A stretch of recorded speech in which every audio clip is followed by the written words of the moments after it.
Kalau nggak sanggup puasa sunat, ambil uang 50.000, cari janda. Tolong maksudnya. Ini ibu-ibu udah lain mukanya selain ini. Ini ustaz ni bilang apa ni? Ditolong maksudnya. Ya, tolong janda, beli beras apa saja. Itu pak, salat sunnah kita itu tertutupi dengan itu. Maka amal itu boleh macam-macam. Menolong saudara, menolong kesulitan yang saudara kita alami, ya, itu lebih besar pahalanya daripada i'tikaf di masjid Nabi selama sebulan, kata Nabi. Nah, kita punya saudara sedang kesulitan uang, kita pinjamkan, ya udahlah, daftarkanlah anakmu ke pesantren, saya yang tanggung pertama. Bahagia hatinya, ternyata jadi juga si abang masuk ke pesantren. Ketika hatinya bahagia, berapa Allah beri pahala untuk kita? Lebih hebat daripada. Assalamualaikum warahmatullahi wabarakatuh. Banyak sekali pertanyaan jamaah, Ustadz kasih kami channel untuk kajian anak-anak muda. Di antara anak muda berasal dari Aceh, luar biasa, channelnya Maulizul Akbar Nak. Tonton, subscribe, like, share, komen. Assalamualaikum warahmatullahi wabarakatuh.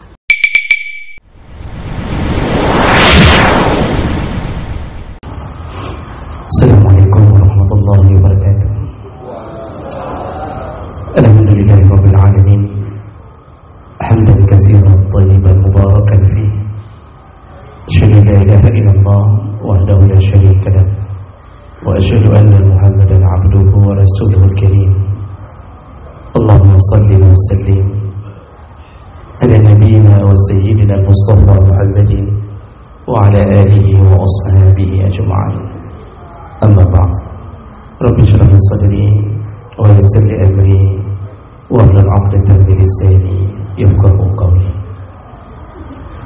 Segala puji bagi Allah, kemudian salawat dan salam pada Rasulullah, pada keluarga dan seluruh sahabat-sahabatnya yang saya muliakan dan insyaallah dimuliakan Allah, Bapak Pimpinan, Bapak Gunawan, kemudian kepada wakil, juga kepada bapak-bapak, seluruh staf, karyawan, pegawai yang telah berhadir menyempatkan waktu di sela-sela kesibukan bersama, ya, mengingat-ingat, merenung-renung satu dua ayat dan hadis-hadis Nabi sallallahu alaihi wasallam. Dan ini semoga duduknya kita, bahkan diamnya kita tercatat sebagai pahala di sisi Allah Subhanahu wa taala. Bapak Ibu yang Allah muliakan, hari ini berdasarkan request judul dari pemirsa, yaitu tentang hidup ini singkat, bagaimana cara menyikapi ujian kehidupan. Gitu kira-kira, ya. Ada 3 judul, cuma ini yang dipilih, dan itu sesuai dengan harapan pemirsa, bukan harapan saya, ya. Nah, jadi Bapak Ibu yang Allah muliakan, berbicara tentang kalimat hidup ini singkat. Jadi ada 2 frase yang saya lihat dalam judul itu. Pertama, tentang kehidupan yang singkat. Benarkah hidup ini singkat? Benar kalau yang dimaknakan hidup di dunia, tapi tidak benar kalau seandainya kita bicara tentang apa itu kehidupan. Karena kita ini telah ditakdirkan Allah sekali hidup, tetap hidup. Jadi tidak ada matinya. Jadi kalau ada orang yang mengatakan dunia ini sementara, benar. Tapi tidak benar kalau kalimatnya hidup ini sementara. Ini yang perlu difikirkan benar. Dunia betul sementara, tapi hidup tidak sementara. Sekali hidup, tetap hidup. Jadi apa yang kita selama ini rasakan, kita itu ketika mati bukan menyelesaikan hidup, tapi hanya berpindah dari satu dimensi ke dimensi yang lain, ya. Maka para ulama mengatakan kita itu hanya pindah-pindah tempat saja. Ketika nama kita tertulis di Lauhul Mahfuz, maka itu sudah jadi takdir kita akan selama-lama, tidak ada matinya. Namun ketika menjalani kehidupan itu, kita dipindahkan dari satu alam ke alam yang lain. Alam yang pertama Allah sebutkan dalam surat Al-Insan, itu tidak ada namanya, kata Allah. Ya. Hal ata 'ala al-insan hinun min ad-dahri lam yakun syai'an mazkura. Telah datang suatu masa pada manusia ketika dia dicatat di Lauhul Mahfuz, lam yakun syai'an mazkura, yang tidak ada namanya. Maksudnya enggak ada, fase itu enggak ada, tapi kita sudah ada. Nama kita sudah nempel tuh. Kita lahir tahun berapa, kemudian istri kita siapa, kita nanti berada di BI Rusmawi berapa tahun, kemudian kita pindah tanggal berapa, dikasih hadiah apa, nanti kena prank berapa kali, itu semua sudah ada. Nah, itu sudah semuanya termaktub. Lalu kita pindah. Kemana pindah berikutnya Bapak Ibu? Dari alam yang tiada nama, kita pindah masuk ke alam rahim. Nah, di situ kita baru dibentuk. Pertemuan antara sperma dan ovum di tuba falopi membuat kita terwujudkan. Jadi nama yang ada terwujudkan. Muncullah kita di alam rahim. Berapa lama? Ya 9 bulan. Nanti paling lebih 10 hari kalau anak laki. Ya, kemudian nanti ada 1-2 yang prematur. Nah, itu tergantung. Dari alam rahim pindah lagi, baru pindah ke alam dunia. Di alam dunia berapa lama? Nah, yang sedang kita jalani sekarang adalah fase ketiga. Kita sedang berada di alam dunia. Berapa lama? Itu tergantung kita umat siapa. Takdir Allah, kita menjadi umat Muhammad dan umur kita tidak lama. Nah, Abu Hurairah mengatakan bahwa dia mendengar dari Nabi, umur umat Muhammad hanya antara situn wa sab'un, hanya antara 60 sampai 70 tahun saja. Ini kelebihan menjadi umat Muhammad. Nah, kenapa Allah Subhanahu wa taala memberi kita umur singkat? Berapa umur Nabi Adam alaihi salam? 1000 tahun lebih. Ada yang mengatakan 1015, ada yang mengatakan 1200, ada yang mengatakan 1500. 1000 tahun lebih umur Nabi Adam. Nabi-nabi berikutnya itu masih panjang-panjang umurnya. Nabi Allah Nuh itu 950 tahun. Itu ketika terjadi banjir. 950 tahun ketika terjadi banjir. Setelah terjadi banjir, beliau masih diberi umur ratusan tahun lagi. Dalam tafsir disebutkan. Jadi umur umat dulu panjang-panjang sekali tu. 900, 800, 700. Begitu datangnya umat Muhammad 60, 70, ada yang baru lahir langsung mati. Ada yang muda-muda umur 35 berharap kahwin, ternyata tidak pernah kahwin. Ketabrak beca, mati. Becanya rusak, orangnya mati. Enggak pernah sempat itu. Nah, kita harus faham bahwa Allah sengaja singkatkan umur kita di dunia bagi umat Muhammad. Ini menjadi bukti sayangnya Allah pada kita. Jadi Allah sayang sekali kepada umat Muhammad. Salah satu bentuk kasih sayangnya adalah disingkatkan umur. Kenapa sampai begitu modelnya? Kalau kita baca kitab-kitab, para ulama mengatakan umur umat Muhammad singkat ada hikmahnya.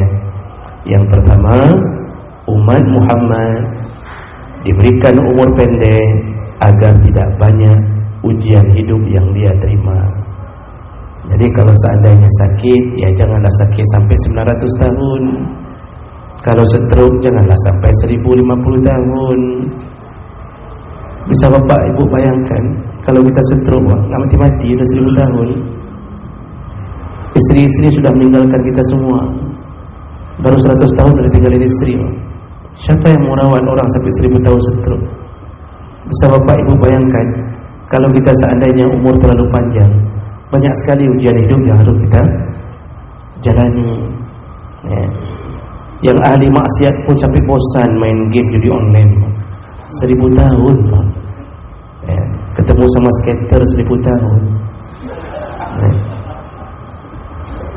Yang ibu-ibu pun kalau diberikan umur 1000 tahun, sudah nenek-nenek tapi nggak mati-mati. Gigi palsu ganti berkali-kali. Ada yang sudah keriput, terpaksa pakai aplikasi. Itu sudah nenek-nenek nggak mati-mati. Ya.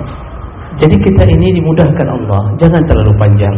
Orang-orang terdahulu Bani Israel itu ratusan tahun umurnya. Ujian bertubi-tubi datang, bermacam ragam. Mereka hadapi semuanya dalam kehidupan yang panjang sekali. Panjang sekali. Maka cerita Nabi Musa itu panjang sekali. Ya, mulai dari dicampakkan ke sungai, dikejar Fir'aun, lewat Fir'aun, lalu disesatkan Allah 40 tahun di padang pasir. Umat Nabi Musa atau orang Aceh mengatakan padang teh. Teh itu bahasa Arab, yatihuna fil ard, kata Allah dalam Al-Quran. Tersesat 40 tahun, enggak ada jalan keluar, tinggal di tengah padang pasir. Lalu setelah itu diberikan ujian macam model. Ya. Makanya kita umat Muhammad dipendekkan umur. Paling kira-kira ujian hanya sekali 2 kali, lalu dimatikan Allah SWT. Ini bukti sayang Allah. Sakit tidak terlalu lama, 2 tahun 3 tahun mati. Yang gila pun tidak terlalu lama. Ya, paling gila 30 tahun 40 tahun mati. Ya, yang banyak dia yang menggilakan orang lain. Itu yang enggak mati-mati. Ya. Jadi Bapak Ibu yang Allah muliakan, selain daripada itu apa kelebihan kita diberikan umur pendek oleh Allah? Agar amal kita ini walaupun singkat, padat, tapi setara dengan orang yang berumur ratusan tahun. Maka Masya Allah, kasih sayang Allah kepada kita, diberi umur 60 tahun, dapat 10 kali saja Lailatul Qadar. Bayangkan, 10 kali aja Lailatul Qadar dapat. 10 kali Ramadan, 10 kali Lailatul Qadar kita berhasil dapat. 1 malam Lailatul Qadar kita dapat, berada di malam itu bersama Allah. Berapa pahalanya? Seperti engkau beramal 1000 bulan. 1000 bulan itu 83 tahun. 4 bulan itu kita genapkanlah 83 tahun. 10 kali dapat Lailatul Qadar, maka kita seperti beramal 830 tahun. Itu pahala semua itu 830 tahun. Itu belum pahala mengunjungi orang meninggal, dapat seperti 1 gunung Uhud. Kalau salat, lalu kita sampai ke mengubikannya, dapat seperti 2 gunung Uhud. Belum lagi pahala mengunjungi orang sakit, belum lagi pahala salaman, gugur dosa, lalu kemudian sujud, gugur dosa, lalu kemudian kita melakukan silaturahim ke orang tua, berbakti, macam hidup kita ini dipenuhi dengan pahala. Yang orang dulu harus hidup 800 tahun untuk dapat pahala itu. Kita umat Muhammad sebentar hidup pahala menumpuk. Apalagi yang kurang dari pemberian Allah di atas hidup yang singkat ini. Makanya Allah berulang-ulang mengatakan 21 kali Allah katakan fabi ayyi ala'i rabbikuma tukadziban. Mana nikmat Allah yang kau ingkari? Mana nikmat Allah yang kau dustai? Maka benar hidup itu singkat. Bagi kita umat Muhammad di dunia, hidup di dunia singkat, lalu dipindahkan lagi ke alam berikutnya, yaitu alam barzakh. Dari alam barzakh berapa lama? Menunggu tiupan sangkakala. Begitu tiupan sangkakala, yang pertama semua mati. Tunggu lagi tiupan yang kedua. Begitu datang tiupan yang kedua, barulah bangkit, masuk ke alam mahsyar, kumpul semuanya dengan keadaan telanjang. Nanti satu persatu baru diberi pakaian. Lalu kemudian masuk ke alam yaumul mizan, hari penimbangan. Lalu yaumul hisab, lalu suruh naik ke titian sirat. Lalu kemudian barulah menuju ke pintu surga dan neraka. Di dalam surga neraka ada matinya tidak Bapak Ibu? Tidak ada matinya. Penduduk surga abadi, penduduk neraka abadi. Kalau begitu kapan matinya kita? Enggak ada. Sekali hidup tetap hidup. Cuma ya begitu. Ujungnya tersiksa atau bahagia. Jadi yang mati kita dicabut ruh itu hanya perpindahan saja. Casing kita ditanam di liang lahat, ruh kita dimasukkan ke alam berikutnya. Begitulah nasib kita ditakdirkan Allah. Jadi bahasa hidup itu singkat benar kalau yang kita maksud adalah dunia, tapi hidup tidak pernah berakhir. Kalau sudah tahu hidup tidak pernah berakhir, barulah kita masuk ke persiapan menghadapi keadaan itu. Sudah tahu nih keadaannya, ternyata kita ini salah memprediksi. Kita pikir dengan mati selesai. Tidak, menyambung lagi hidup. Ya. Kalau begitu, kita harus mempersiapkan menghadapi kehidupan dunia yang singkat. Jadi kita ini hanya diberi waktu di dunia untuk fit and proper test menuju ke alam yang sebenarnya. Ya. Jadi mulai dari alam kubur itu disebut alam akhirah. Jadi kalau disebut akhirat itu dimulainya dari kematian. Ini alam dunia nih. Di dunia ini waktu singkat, tetapi disinilah semua proses ujian. Ini pengambilan nilai di sini. Jadi kalau bagi mahasiswa itu 1 semester itu 4 bulan belajar, 16 kali pertemuan. Ya itulah yang menjadi kehidupan dia. Gagal, maka dia harus nunggu setahun berikutnya. Gagal lagi, bisa jadi DO sampai selama-lama. Inilah dunia. Maka Rasulullah SAW itu menyebutkan kullun nas ba'i'un nafsah. Setiap manusia yang hidup di atas permukaan bumi ba'i'un nafsah, mempertaruhkan dirinya. Ini semua kita mempertaruhkan diri. Pilihannya antara dua, famu'atikuha au mubiquha.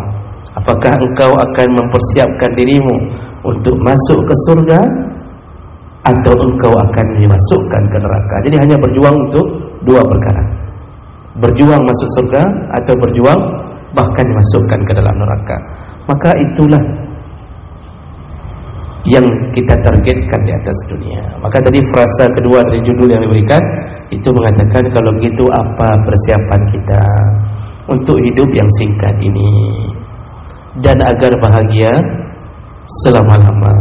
Bapak Ibu, banyak ayat yang menceritakan tentang konsep-konsep agar hidup itu bahagia.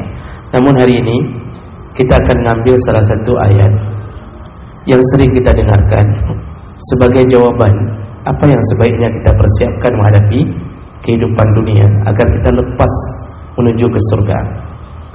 Lihat surat Al-Insyirah ayat 7 dan 8. Al-Insyirah itu dimulai dari alam nasyrah laka sadrak, begitu kan?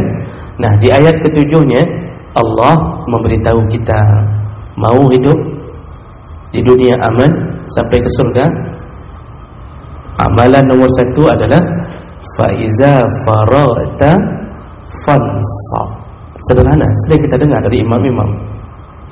Kita pun dari kecil sudah disuruh hafal ayat-ayat seperti itu. Namun banyak orang yang tidak faham apa yang sedang Allah ceritakan. Padahal Allah sedang memberi konsep hidup untuk bisa hidup di dunia agar selamat di akhirat. Yang pertama, faiza faragta fansab. Kalau engkau sudah selesai melakukan suatu amalan, ini faragta itu faragha, itu bahasa Arabnya kosong. Maksudnya kalau engkau sudah selesai dengan satu amal, pasti kita akan berpikir jawaban berikutnya adalah istirahatlah. Kan begitu konsep dunia. Kita kan selalu bilang udah capek, kalau udah capek istirahat ya. Nah, anak-anak yang sudah belajar kita bilang, nak kalau sudah capek belajar istirahat ya. Kita juga akan mengatakan ke suami-suami, ibu-ibu pasti bilang, abang kalau udah capek pulang kerja abang istirahat ya. Suami juga bilang, adik kalau udah istirahat urut abangnya. Kan begitu. Jadi kita ini bermohon dalam pikiran kita, capek istirahat. Tapi apakah itu yang dibuat oleh Allah SWT? Ternyata tidak. Kita salah prediksi. Allah malah tidak mengatakan istirahatlah, faiza faragta fansab. Kalau engkau sudah melakukan satu amal, maka fansab. Apa itu fansab? Tegakkanlah amalan yang lain. Itu ternyata konsep hidup yang pertama, yaitu hidup harus berjuang. Gak ada cerita hidup itu istirahat. Nah, Bapak Ibu, kan kita memimpikan kan, kita ini kan semuanya memimpikan waktu-waktu jeda untuk istirahat. Liburan anak-anak kemarin, semua mempersiapkan diri untuk liburan. Ada yang sengaja ngambil cuti di masa liburan. Lalu dia akan pergi ke mana saja yang dia inginkan, ke Takengon, ada yang terjun ke sungai, ada yang tenggelam di rawa-rawa, ada yang mati di Sabang, ada yang macam model. Semua tempat-tempat berkumpulnya kencing dia kunjungi. Waterboom maksudnya. Jadi semua tempat berkumpulnya kencing dia kunjungi. Itu untuk mencapai liburan itu. Itu nggak mikir panjang tu. Semua bermimpi-mimpi untuk liburan. Kenapa? Dia terasa plong, terasa lepas, menikmati lelahnya hidup. Kita sebenarnya punya sanubari. Kita ini ingin hidup bahagia nanti tanpa ada jeda. Kan kita di dunia, begitu sudah capek berenang, lalu kita ingin liburan lagi. Maksudnya capek berenang, kita ingin melakukan sesuatu yang menyenangkan lagi. Makanya apa konsep liburan? Habis senang semua mengatakan, ayo buka nasinya yang tadi kita bawa, buka buah-buahannya dibuka, rujaknya makannya buka, semuanya. Senang lagi. Habis makan apa lagi? Loncat lagi ke sungai lagi. Nanti sudah capek di sungai apa lagi? Ayo semua yang belum yang tadi sempat makan, ayo semuanya semuanya. Ada begitu kan? Ayo beol semuanya. Udah beol apa lagi? Ayo makan lagi. 2 malam kita nginap di hotel, kerjanya hanya makan, minum, loncat ke sungai, lalu bersenang-senang, lalu kita akan mengunjungi satu mall ke mall yang lain. Itu kita mimpi-mimpikan. Begitu jadwal waktu pulang, terasa hati gelisah. Aduh ya Allah, masuk lagi kantor ya Allah. Aduh, kayak mana caranya kita bakar ke kantor? Kayak mana cara ya Allah? Kita semua apapun jabatan kita, ketika masuk kantor lagi, ini jadi bebannya kayak orang kredit nggak bayar-bayar. Itu ternyata sanubari kita. Kita sebenarnya ingin bersenang-senang, tapi tahukah kita ternyata dunia tidak dicipta untuk itu. Maka kita salah kalau ingin bersenang-senang terlalu lama di dunia.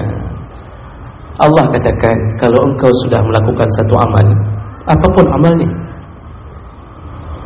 amalnya, salat wajib sudah. Kalau sudah salat wajib, apakah disuruh istirahat langsung tidur? Tidak. Berzikirlah lagi. Habis salat disuruh duduk zikir. Habis zikir, apakah istirahat? Tidak. Sambunglah dengan doa. Habis doa, apakah istirahat? Tidak. Apa yang terjadi?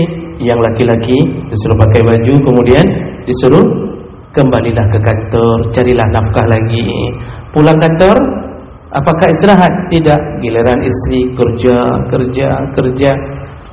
Istri itu kan Masya Allah ya, benar-benar mengamalkan ayat tadi. Nggak ada liburnya ya, nggak ada liburnya. Saya pernah mengatakan, kalau suami itu kerja dari jam terbit matahari sampai terbenam matahari, istri kerja dari terbit matahari sampai terbenam mata suami. Kalau sebelum terbenam mata suami nggak ada istirahatnya ya, maka istri banyak berharap suaminya pulang kerja langsung terbenam ya. Maka diurut-urut oleh istri sampai tertidur. Itulah waktu istirahat istri. Kalau belum suaminya tertidur, ada aja, dek, buat kopi. Baru buat kopi. Tolong beli ini kue yang bisa dicelup ke dalam kopi. Beli lagi kue istri. Sudah beli, suaminya rupanya ingin makan Indomie, buat lagi Indomie. Pokoknya istri tak tidur-tidur ya. Begitulah dunia. Apakah kita merasa lelah Bapak Ibu?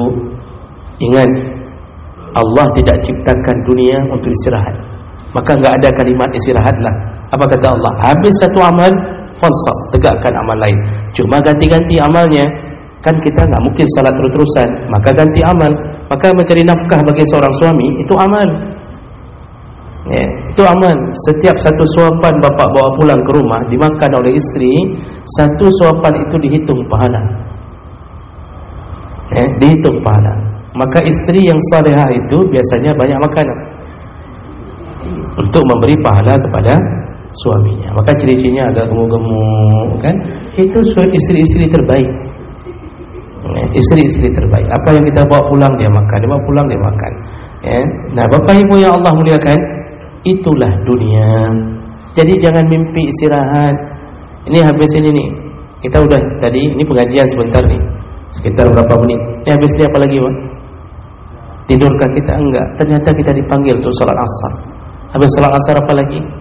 Sambung lagi, tunggu pulang dari nafkah, mencari nafkah, dan disuruh tunggu sampai jam kerja kita selesai. Setelah baru pulang, baru duduk azan maghrib. Baru selesai azan maghrib, duduk sebentar, azan isya.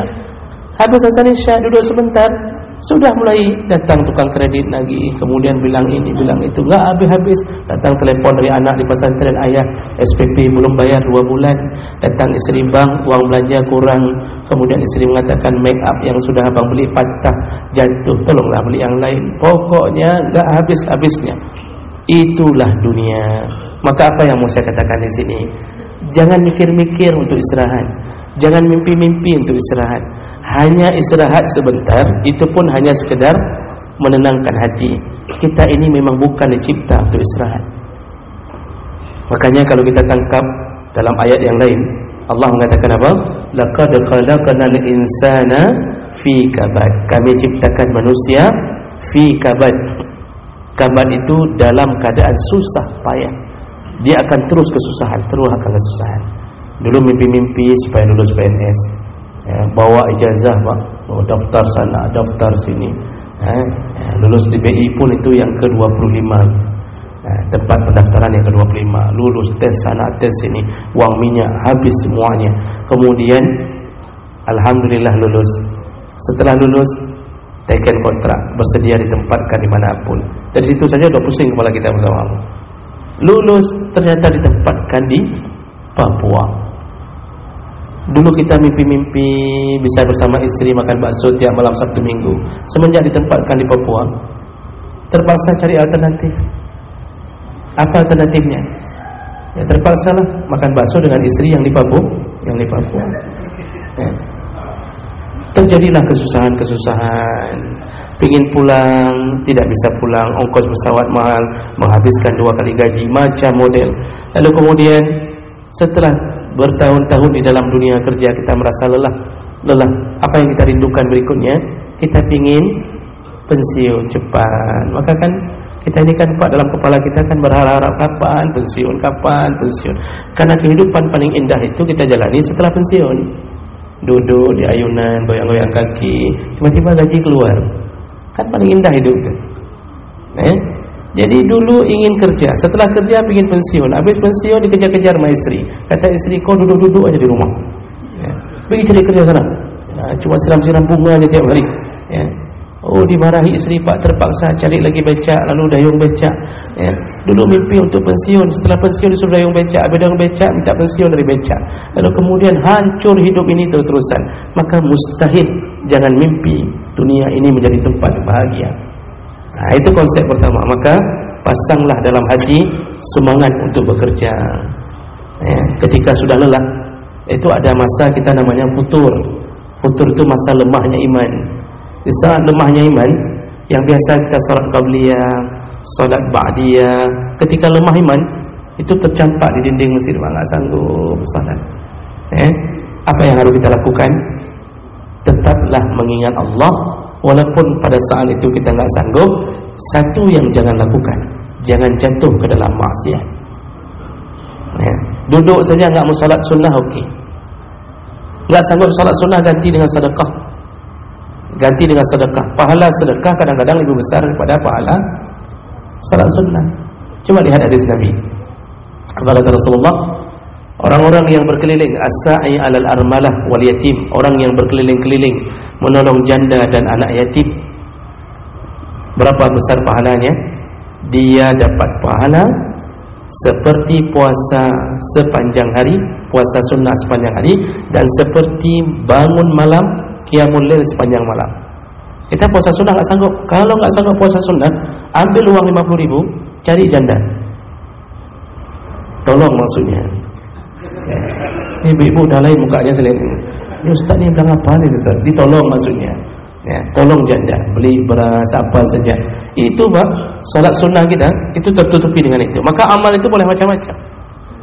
Menolong saudara, menolong kesulitan yang saudara kita alami, itu lebih besar pahalanya daripada iktikaf di masjid Nabi selama sebulan, kata Nabi.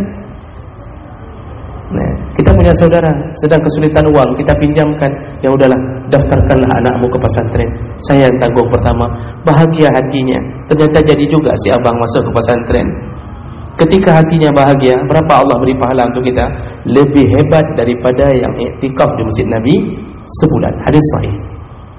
Pak, iktikaf Masjid Nabi sebulan itu dahsyat pahalanya.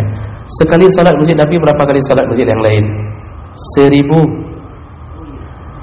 Bapak salat subuh, ibu salat subuh di Masjid Nabi, sekali salat sama seperti 1000 kali salat di masjid di Lok Semawi.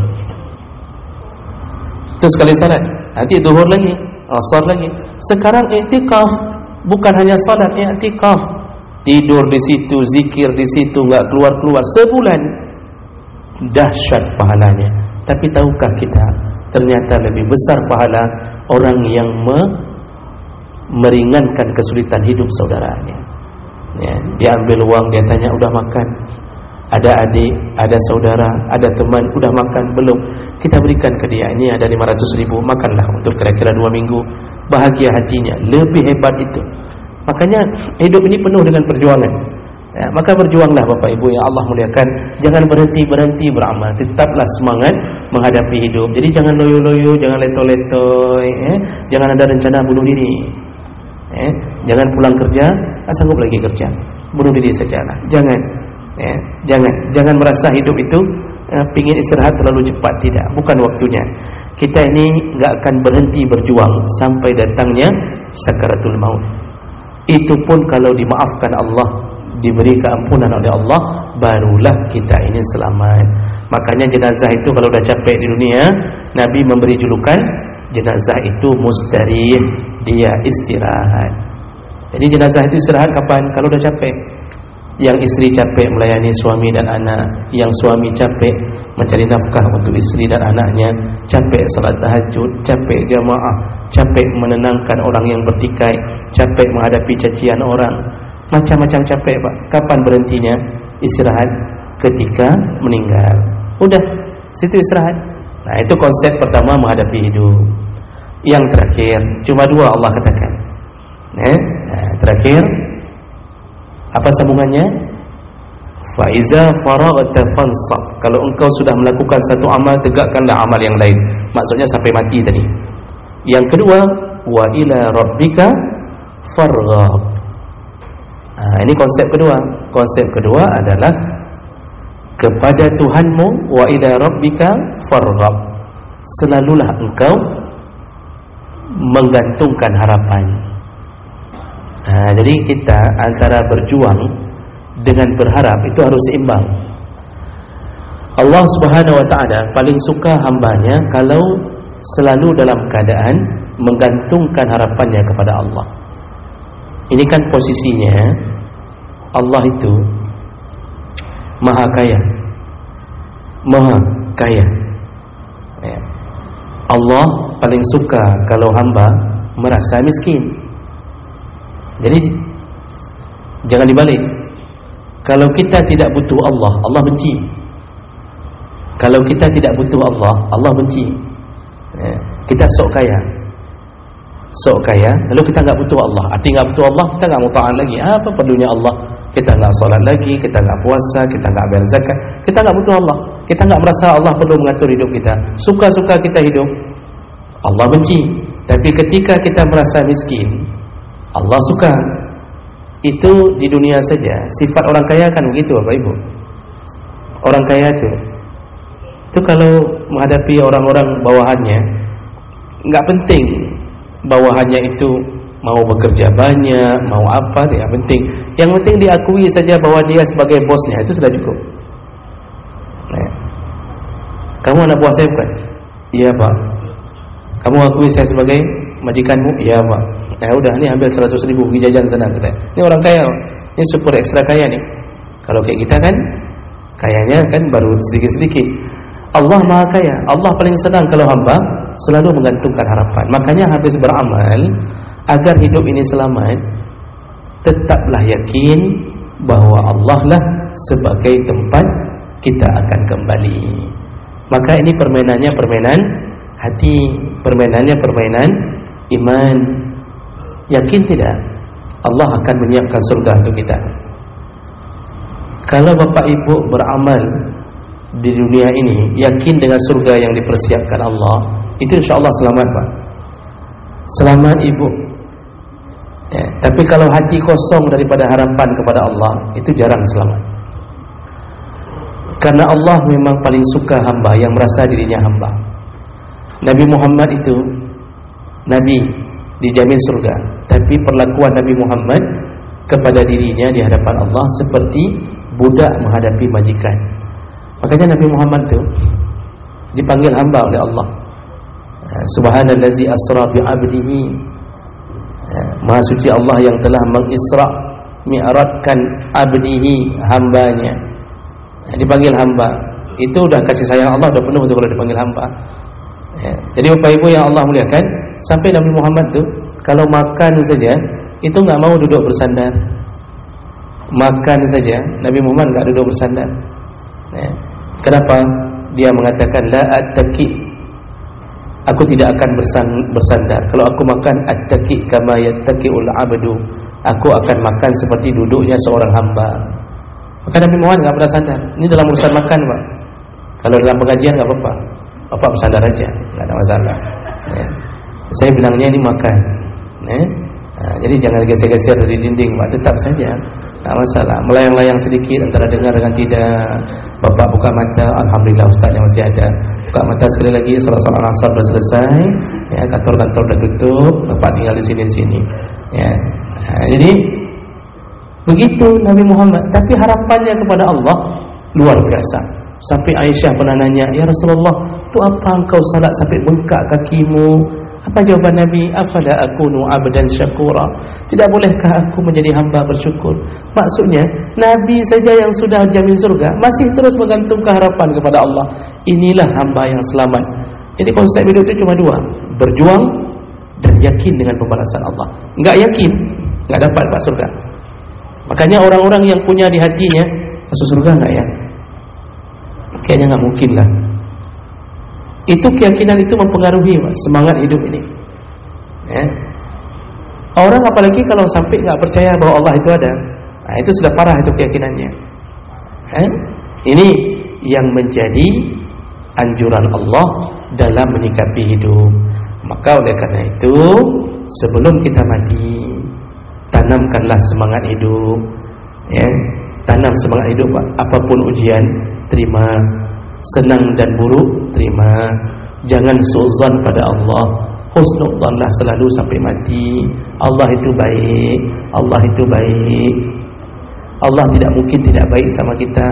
Ustaz, saya asam urat nggak sembuh-sembuh. Sengaja Allah beri asam urat. Kalau nggak diberi asam urat, engkau akan selingkuh berkali-kali. Kalau Allah nggak beri kita penyakit macam-macam, kita ini nggak tobat-tobat. Allah sengaja kadang-kadang tabrakkan kepala kita dengan pintu supaya kejedot, benjol besar, agar kita tidak menjadi orang yang durhaka. Jadi begitu dilihat orang, kita benjol. Orang nggak suka lagi kan? Kalau kantor terus-terusan, banyak itu masalahnya. Makanya kita kadang-kadang dirusak kulit kita, dituakan macam model. Maka hiduplah dengan semangat. Yang kedua, gantungkanlah harapan kepada Allah. InsyaAllah kita akan bertemu kembali di dalam surga. Begitu cara hidup. Selesai sudah Pak. Udah. Begitu pensiun meninggal masuk surga. Masya Allah, gaji besar, istri cantik, anak hebat, masuk surga. Apalagi udah selesai, udah hidup. Itu indahnya menjadi seorang mukmin, menjadi umat Muhammad sallallahu alaihi wasallam.